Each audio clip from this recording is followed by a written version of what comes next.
ಎಲ್ಲಾ ಗೃಹಲಕ್ಷ್ಮಿಗೂ ಕೂಡ 10,000 ರೂಪಾಯಿ ಹಣ ಕೂಡ ಜಮೆ ಆಗ್ತಾ ಇದೆ ವೀಕ್ಷಕರೇ. ಫೆಬ್ರವರಿ ಮತ್ತು ಮಾರ್ಚ್ ತಿಂಗಳ ಹಣದ ಬಗ್ಗೆನೂ ಕೂಡ ದೊಡ್ಡ ಒಂದು ಬ್ರೇಕಿಂಗ್ ನ್ಯೂಸ್ ಇಲ್ಲಿ ಸದ್ಯಕ್ಕೆ ಬರ್ತಾ ಇರುವಂತದ್ದು. ಅಕ್ಟೋಬರ್, ನವೆಂಬರ್, ಡಿಸೆಂಬರ್ದು ಹಣ ಯಾವಾಗ ಬರುತ್ತೆ? ಈಗ ಹೊಸ ವರ್ಷ ಕೂಡ ಬರ್ತಾ ಇದೆ ವೀಕ್ಷಕರೇ. ಇನ್ನೊಂದು ಕಡೆಗೆ ಮೋದಿ ಸರ್ಕಾರದಿಂದ ಬಜೆಟ್ ಮಂಡನೆ. ಫೆಬ್ರವರಿ 1ನೇ ತಾರೀಕಿಗೆ ಯಾವೆಲ್ಲ ಬೆಲೆಗಳು ಏರಿಕೆ ಆಗುತ್ತೆ, ಯಾವೆಲ್ಲ ಬೆಲೆಗಳು ಇಳಿಕೆ ಆಗುತ್ತೆ, ಕೇಂದ್ರ ಸರ್ಕಾರದಿಂದ ಯಾರಿಗೆಲ್ಲ ಮತ್ತೆ ಶಾಕ್ ಹೊಡೆದಿದ್ದಾರೆ, ಯಾರಿಗೆ ಗುಡ್ ನ್ಯೂಸ್ ಬರಲಿದೆ, ಅದನ್ನು ಕೂಡ ನೋಡ್ತಾ ಹೋಗೋಣ ವೀಕ್ಷಕರೇ. ನಮ್ಮ ಕರ್ನಾಟಕ ಸರ್ಕಾರದಿಂದಲೂ ಕೂಡ ಬಜೆಟ್ ಅನ್ನ ಮಂಡನೆ ಮಾಡಲಾಗುತ್ತೆ. ಯಾವಾಗ ಬಜೆಟ್ ಅನ್ನ ಮಂಡನೆ ಮಾಡಲಾಗುತ್ತೆ ಮತ್ತೆ ಕರ್ನಾಟಕದ ಜನರಿಗೆ ಏನೆಲ್ಲ ಗುಡ್ ನ್ಯೂಸ್ ಈ ಬಾರಿ ಮುಖ್ಯಮಂತ್ರಿ ಸಿದ್ದರಾಮಯ್ಯನವರು ಕೊಡಲಿದ್ದಾರೆ, ಅದರ ಬಗ್ಗೆನೂ ಕೂಡ ಈ ವಿಡಿಯೋದಲ್ಲಿ ಮಾಹಿತಿ ನೋಡ್ತಾ ಹೋಗೋಣ. ವಿಡಿಯೋನ ಕೊನೆ ತನಕ ಪೂರ್ತಿಯಾಗಿ ನೋಡ್ತಾ ಇರಿ ವೀಕ್ಷಕರೇ. ಇನ್ನು ಮದುವೆಯಾಗುವ ಹೊಸ ಜೋಡಿಗೆ ಹೊಸ ವರ್ಷದಿಂದ ಸಿಹಿ ಸುದ್ದಿ. ಎದಕ್ಕಂದ್ರೆ ಸರ್ಕಾರದಿಂದ ಹಣಕಾಸು ನೆರವು ಅಂತಾನೆ ಹೇಳ್ಬೋದು ವೀಕ್ಷಕರೇ, ಆರ್ಥಿಕ ಸಹಾಯ ರೂಪದಲ್ಲಿ. ಹೀಗಾಗಿ ನೀವು ಕೂಡ ಈ ವಿಡಿಯೋನ ಕೊನೆ ತನಕ ಪೂರ್ತಿಯಾಗಿ ನೋಡಿದರೆ ನಿಮಗೆ ಎಲ್ಲ ಪ್ರತಿಯೊಂದು ಡೀಟೇಲ್ ಆಗಿ ಮಾಹಿತಿ ಸಿಗಲಿದೆ ವೀಕ್ಷಕರೇ. ಇನ್ನು ಕರ್ನಾಟಕದಲ್ಲಿ ಜನವರಿಯಲ್ಲೂ ಕೂಡ ಭಾರಿ ಚಳಿ ಬೀಳಲಿದೆ ಅಂತೆ ವೀಕ್ಷಕರೇ. ಯಾವೆಲ್ಲ ಜಿಲ್ಲೆಗಳಲ್ಲಿ ಚಳಿ ಬೀಳುತ್ತೆ? ಈ 12 ಜಿಲ್ಲೆಗಳಲ್ಲಿ ಜನರು ಎಚ್ಚರದಿಂದಿರಬೇಕು. ಮನೆಯಲ್ಲಿ ವಯಸ್ಸಾದವರಿದ್ರು ಕೂಡ ಎಚ್ಚರದಿಂದಿರಿ. ಎದಕ್ಕಂದ್ರೆ ವೀಕ್ಷಕರೇ, ಈಗ ವೈರಲ್ ಫೀವರ್ ಆತಂಕ ಕೂಡ ಶುರುವಾಗ್ತಾ ಇದೆ. ಡೆಂಗ್ಯೂ ಜ್ವರದಂತಹ ಒಂದು ಸೋಂಕು ಕೂಡ ಕಂಡು ಬರ್ತಾ ಇದೆ. ಸೊ ವೀಕ್ಷಕರೇ, ನಿಮ್ಮ ಮನೆಯಲ್ಲಿ ಚಿಕ್ಕ ಮಕ್ಕಳು ಇದ್ದರೆ ಅಥವಾ ವಯಸ್ಸಾದವರಿದ್ರೆ ಎಚ್ಚರದಿಂದಿರಿ. ಇವತ್ತಿಗೆ ಗೃಹಲಕ್ಷ್ಮಿ ಯೋಜನೆ ಹಣ ಕೂಡ ಜಮೆ ಆಗ್ತಾ ಇದೆ. ಅದು ಕೂಡ ಒಂದು ಬಂಪರ್ ಸಿಹಿ ಸುದ್ದಿ ಸದ್ಯಕ್ಕೆ ಬಂದಿರುವಂತದ್ದು. ನೀವು ಕೂಡ ಗೃಹಲಕ್ಷ್ಮಿ ಫಲಾನುಭವಿಗಳಾಗಿದ್ದರೆ ಬೇಗನೆ ವಿಡಿಯೋಗೆ ಒಂದು ಲೈಕ್ ಮಾಡಿಲ್ಲ ಅಂದ್ರೆ ಬೇಗನೆ ಲೈಕ್ ಮಾಡಿ. ಮತ್ತೆ ಕಮೆಂಟ್ ಬಾಕ್ಸ್ ಅಲ್ಲಿ ನಿಮ್ಮ ಎಷ್ಟು ಕಂತು ಹಣ ಬಂದಿದೆ ಅದನ್ನು ಕೂಡ ಕಮೆಂಟ್ ಮಾಡಿ. ನಿಮ್ಮ ಊರಿನ ಹೆಸರನ್ನು ಕೂಡ ನೀವು ಕಮೆಂಟ್ ಅಲ್ಲಿ ತಿಳಿಸಬಹುದು ವೀಕ್ಷಕರೇ. ಅಂದ್ರೆ ಇಲ್ಲಿವರೆಗೂ ನಿಮಗೆ ಎಷ್ಟು ಕಂತು ಹಣ ಬಂದಿದೆ, ಸೆಪ್ಟೆಂಬರ್ ತಿಂಗಳವರೆಗೂ ಹಣ ಬಂದಿದೆಯಾ, ಅಥವಾ ನಿಮಗೆ ಫೆಬ್ರವರಿ ಮತ್ತು ಮಾರ್ಚ್ ತಿಂಗಳದ್ದು ಹಣ ಬಂದಿದೆಯಾ, ಪ್ರತಿಯೊಬ್ಬರು ಕೂಡ ಬೇಗನೆ ಕಮೆಂಟ್ ಮಾಡಿ. ಈಗಾಗಲೇ ನಿಮಗೆಲ್ಲ ಗೊತ್ತಿರೋ ಹಾಗೆ ವೀಕ್ಷಕರೇ, ಒಂದು ವಾರದಲ್ಲಿ ಸೆಪ್ಟೆಂಬರ್ ತಿಂಗಳ ಕಂತಿನ ಹಣವನ್ನ ಹಾಕೋದಾಗಿ ಘೋಷಣೆ ಮಾಡಲಾಗಿತ್ತು. ಆದ್ರೂ ಕೂಡ ಕೆಲವೊಬ್ಬರ ಮಹಿಳೆಯರಿಗೆ ಹಣ ಜಮೆ ಆಗಿಲ್ಲ. ಹೀಗಾಗಿ ಮಹಿಳೆಯರು ಆಕ್ರೋಶವನ್ನು ವ್ಯಕ್ತಪಡಿಸ್ತಾ ಇದ್ದಾರೆ. ಹೌದು, ಸೆಪ್ಟೆಂಬರ್ ತಿಂಗಳ ಕಂತಿನ ಹಣ 24ನೇ ಕಂತಿನ ಹಣ ಬಿಡುಗಡೆ ಆಗಿದೆ. 16ನೇ ತಾರೀಕಿಗೆ ಬಿಡುಗಡೆ ಆಗಿದೆ. ಇದು 30ನೇ ತಾರೀಕಿನ ಒಳಗಡೆ ಜಮೆ ಆಗ್ಬೇಕು. ಆದ್ರೂ ಕೂಡ ಇನ್ನು ತುಂಬಾ ಮಹಿಳೆಯರಿಗೆ ಜಮೆ ಆಗಿಲ್ಲ, ಕೆಲವೊಬ್ಬರಿಗೆ ಜಮೆ ಆಗಿದೆ. ವೀಕ್ಷಕರೇ, ನೀವು ಕೂಡ ಕಮೆಂಟ್ ಮಾಡಿ ನಿಮಗೂ ಕೂಡ ಹಣ ಬಂದಿದ್ರೆ.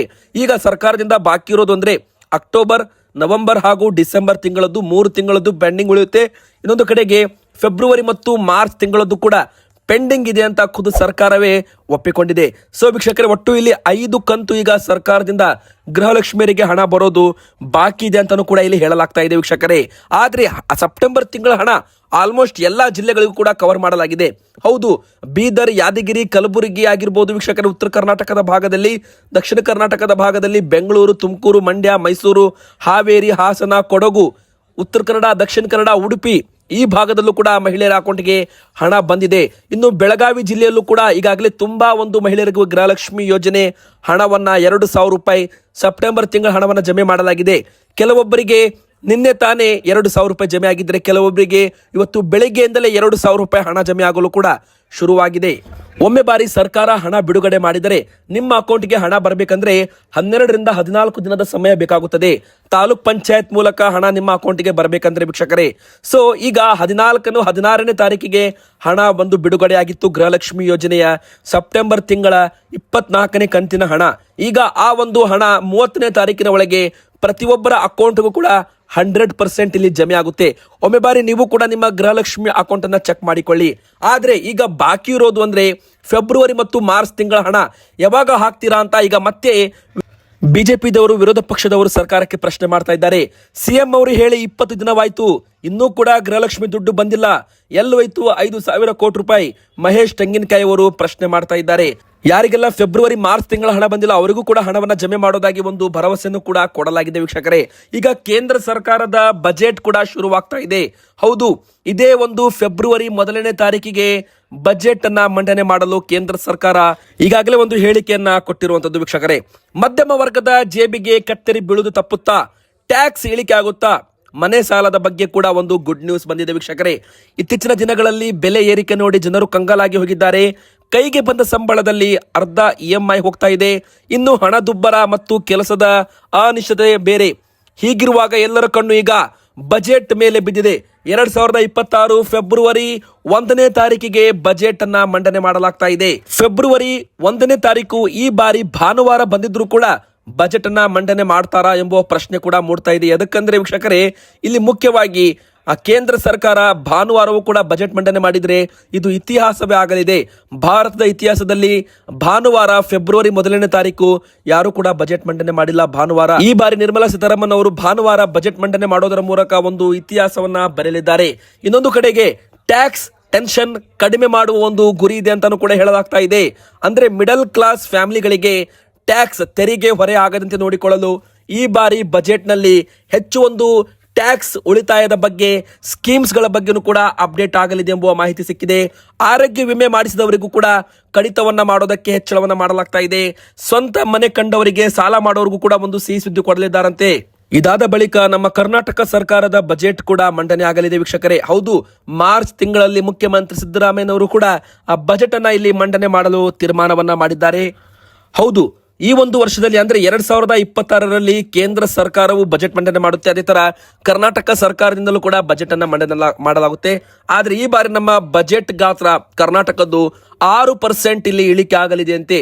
GST ಕಡಿಮೆಗಾಗಲೇ ಮಾಡಲಾಗಿದೆ. ಕೇಂದ್ರ ಸರ್ಕಾರದಿಂದ 28% ಇದ್ದ ತೆರಿಗೆಗಳನ್ನ 18%ಗೆ ಇಳಿಕೆ ಮಾಡಿದ್ದಾರೆ. ಕೆಲವೊಂದು ತೆರಿಗೆಗಳನ್ನ 12% ಇಂದ 5%ಗೆ ಇಳಿಕೆ ಮಾಡಿದ್ದಾರೆ. ಹೀಗಾಗಿ ನಮ್ಮ ರಾಜ್ಯ ಸರ್ಕಾರಕ್ಕೆ ಭಾರಿ ಪ್ರಮಾಣದಲ್ಲಿ ಆದಾಯ ನಷ್ಟವಾಗಿದೆ. ಹೀಗಾಗಿ ಇದು ಬಜೆಟ್ ಮೇಲೆ ನೇರ ಪರಿಣಾಮ ಬೀಳಲಿದೆ ಅಂತೆ. ಹೀಗಾಗಿ ನಮ್ಮ ಕರ್ನಾಟಕದ ಬಜೆಟ್ನಲ್ಲಿ 6% ಇಳಿಕೆ ಆಗೋದು ಜನರಿಗೆ ಒಂದು ಶಾಕಿಂಗ್ ನ್ಯೂಸ್ ಅಂತ ಹೇಳ್ಬೋದು ವೀಕ್ಷಕರೇ. ಕೇಂದ್ರ ಸರ್ಕಾರ GST ರೇಟ್ಗಳನ್ನ ಪರಿಷ್ಕರಣೆ ಮಾಡಿದ್ದರಿಂದ ನಮ್ಮ ರಾಜ್ಯಗಳ ಆದಾಯದ ಮೇಲೆ ನೇರವಾಗಿ ಪರಿಣಾಮ ಬಿದ್ದಿದೆ. 2025-26ನೇ ಸಾಲಿನ ಬಜೆಟ್ ಗಾತ್ರವನ್ನ ಅನಿವಾರ್ಯವಾಗಿ ಕಡಿಮೆ ಮಾಡಬೇಕಾಗಿ ಪರಿಸ್ಥಿತಿ ಈಗ ಬಂದಿರುವಂತದ್ದು. ಈ ವರ್ಷ ಬಜೆಟ್ 6% ಇಲ್ಲಿ ಕಡಿಮೆ ಆಗುತ್ತೆ.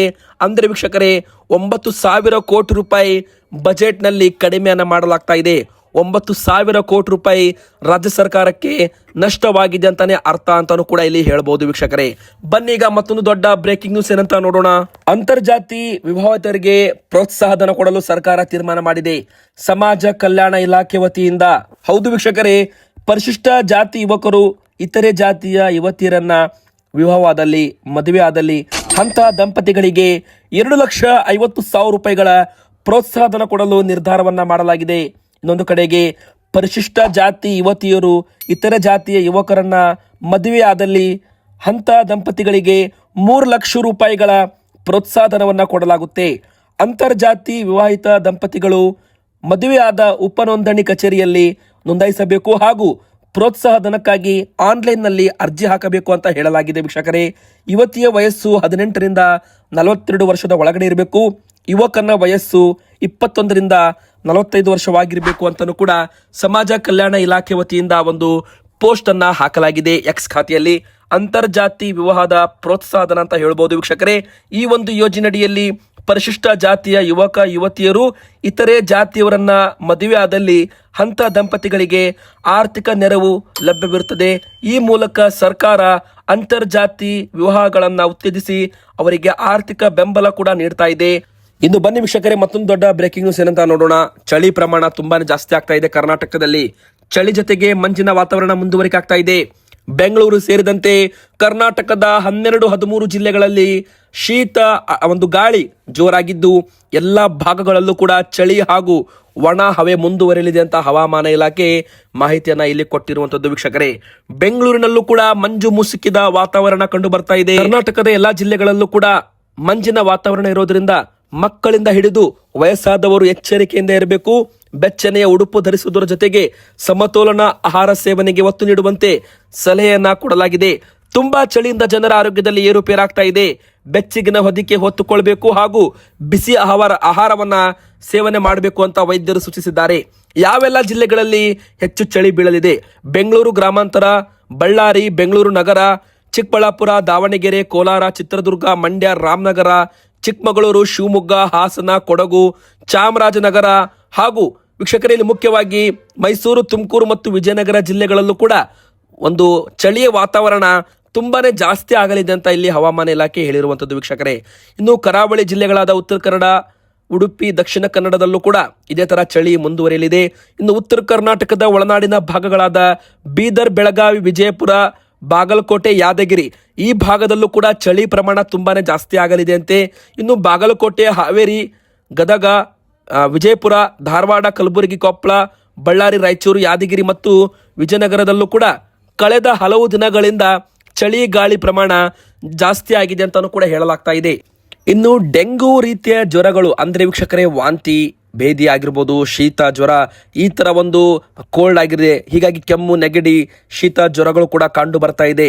ಕರ್ನಾಟಕದಲ್ಲಿ ಆಸ್ಪತ್ರೆಗಳು, ಬೆಡ್ಗಳು ಎಲ್ಲ ಕೂಡ ಫುಲ್ ಆಗ್ತಾ ಇದ್ದಾವೆ ಅಂತ ಹೇಳಲಾಗ್ತಾ ಇದೆ. ಕೊರೋನಾ ರೀತಿಯಲ್ಲಿ ಮತ್ತೆ ಈಗ ಚಳಿಗಾಲದ ಸಮಯದಲ್ಲಿ ಜನರಿಗೆ ಕೆಮ್ಮು, ನೆಗಡಿ, ಜ್ವರ ಬರುವುದು ಅಂತ ಸಹಜ ಅಂತ ಎಲ್ಲರೂ ಕೂಡ ತಿಳಿದುಕೊಂಡಿದ್ದಾರೆ. ಆದರೆ ವೀಕ್ಷಕರೇ, ಕೆಲವೊಮ್ಮೆ ಡೆಂಗ್ಯೂ ಜ್ವರವೂ ಕೂಡ ಇರುವ ಒಂದು ಶಂಕೆ ಇರೋದ್ರಿಂದ ಈ ಬಾರಿ ಜನರು ಸ್ವಲ್ಪ ಎಚ್ಚರದಿಂದ ಇರಬೇಕು. ಯಾಕಂದ್ರೆ ಕರ್ನಾಟಕದಲ್ಲಿ ಪ್ರತಿಯೊಂದು ಊರಲ್ಲೂ ಕೂಡ ಚಳಿ ಪ್ರಮಾಣ ಜಾಸ್ತಿ ಆಗಿದೆ. ಹವಾಮಾನ ಏರಿಕೆ ಇಳಿಕೆ ಆಗಿರೋದ್ರಿಂದ ಕೆಲವೊಬ್ಬರಲ್ಲಿ ಕೆಮ್ಮು, ನೆಗಡಿ, ಶೀತ, ಜ್ವರ ಈ ತರ ಒಂದು ಸೋಂಕು ಕಂಡು ಬರುತ್ತೆ. ಹೀಗಾಗಿ ಎಲ್ಲರೂ ಎಚ್ಚರದಿಂದ ಇರಿ ಅಂತ ಹೇಳ್ತಾ ವಿಡಿಯೋನ ಮುಗಿಸ್ತಾ ಇದ್ದೇವೆ. ವಿಡಿಯೋಗೆ ಲೈಕ್ ಮಾಡಿ, ನಮ್ಮ ಚಾನಲ್ಗೆ ಸಬ್ಸ್ಕ್ರೈಬ್ ಆಗಿ.